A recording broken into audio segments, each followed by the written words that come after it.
Roblox ဟန်ဒီပြောပြမှာဖြစ်ပါတယ်။အေးတော့ခွဲတဲ့ဝင်ပေါ့။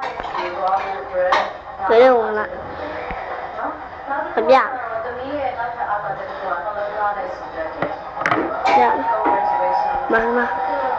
အဲ့ဒါနဲ့အဲ့ delete Roblox delete excuse ဆိုတဲ့ဟာလေးနှိပ်လိုက်ရှင်ဒီဟာလေးတော့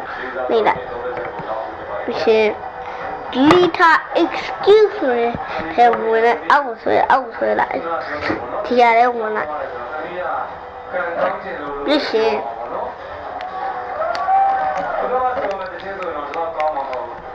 ဒီတော့ delete excuse download ဆိုတဲ့ဟာလေးဝင်လိုက်download delete excuse ဆိုတဲ့ဟာလေးထပ်နေလိုက်ထပ်နေတော့လို့ရှိရင်အဲ့ဒါလေးကဖြူသွားလိုက်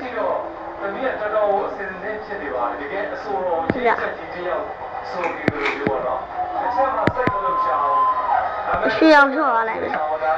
မဖြစ်တာထောင်းလို့ပြီးသားမို့တော့ပြမယ်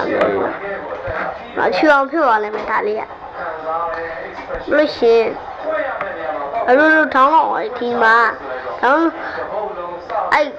download file ဆိုတဲ့ဟာလေးပေါ်လာလိုက်မယ်အဲ့ဒါဒီ file နဲ့ဒီရောဒီအဆက်သုံးဒီအဆက်သုံးနဲ့ထည့်ဝင်လိုက်ပြီးလို့ရှိရင်ဒီညောင် download ဆိုတဲ့ဟာလေးနှိပ်လိုက်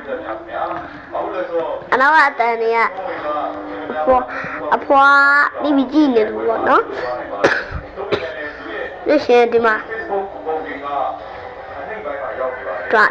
delete x download delete excuse ဆိုတဲ့ဟာလေးနှိပ်လိုက်ပြီးလို့ရှိရင်ကြီးကနောက်နေ့မှတင်